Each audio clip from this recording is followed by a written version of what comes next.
प्रिय देशवासियों, नमस्कार।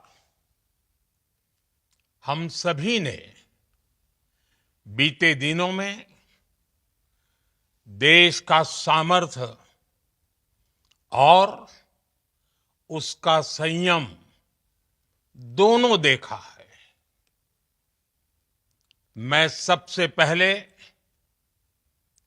भारत की पराक्रमी सेनाओं को,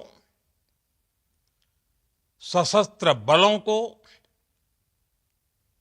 हमारी खुफिया एजेंसियों को, हमारे वैज्ञानिकों को,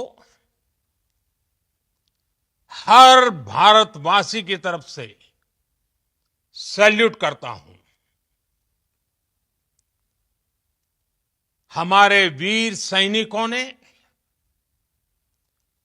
ऑपरेशन सिंदूर के लक्ष्यों की प्राप्ति के लिए असीम शौर्य का प्रदर्शन किया।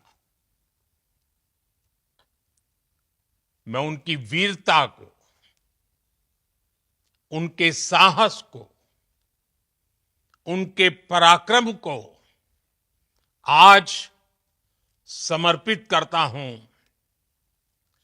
हमारे देश की हर माता को, देश की हर बहन को और देश की हर बेटी को ये पराक्रम समर्पित करता हूं। साथियों, 22 अप्रैल को पहलगाम में आतंकवादियों ने जो बर्बरता दिखाई थी, उसने देश और दुनिया को झकझोर दिया था। छुट्टियां मना रहे निर्दोष मासूम नागरिकों को धर्म पूछकर उनके परिवार के सामने, उनके बच्चों के सामने बेरहमी से मार डालना, यह आतंक का बहुत विभत्स चेहरा था, क्रूरता थी।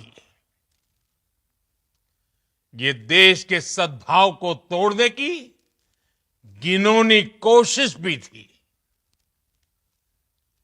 मेरे लिए व्यक्तिगत रूप से ये पीड़ा बहुत बड़ी थी। इस आतंकी हमले के बाद सारा राष्ट्र, हर नागरिक, हर समाज, हर वर्ग, हर राजनीतिक दल एक स्वर में आतंक के खिलाफ कड़ी कार्रवाई के लिए उठ खड़ा हुआ।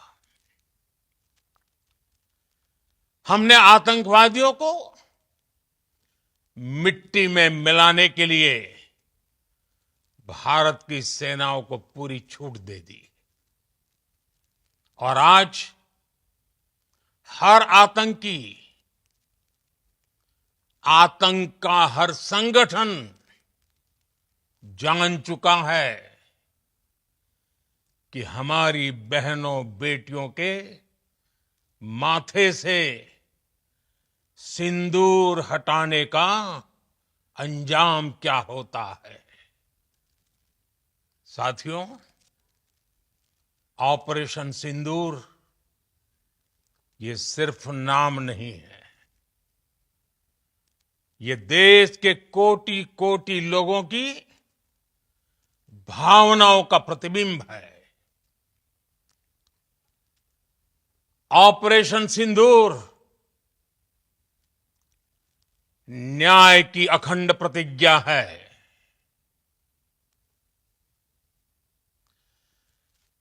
6 मई की देर रात, 7 मई की सुबह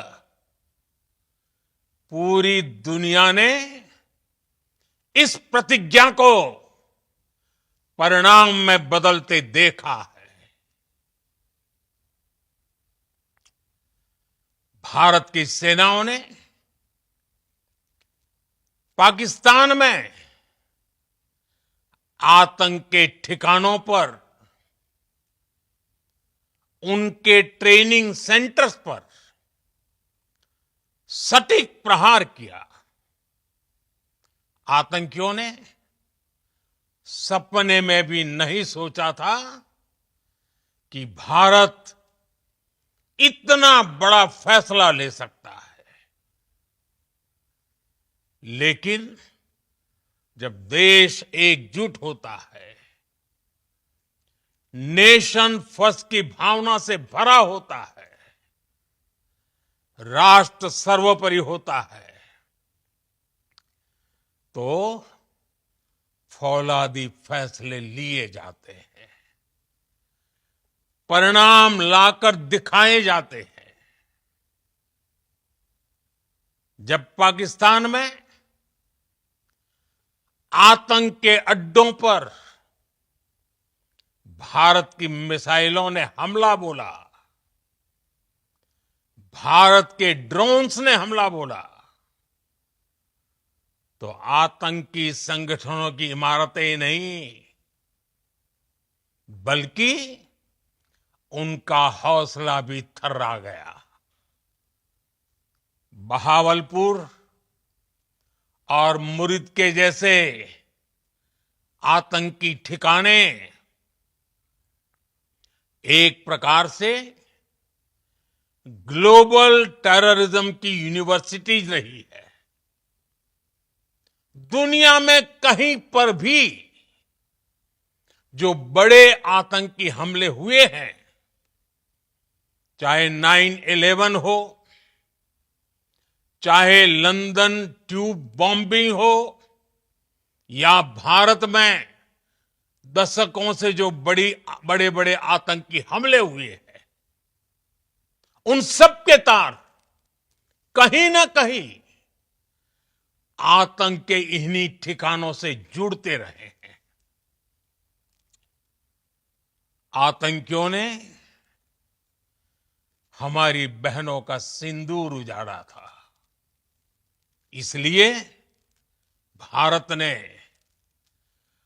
आतंक के ये हेडक्वार्टर्स उजाड़ दिए।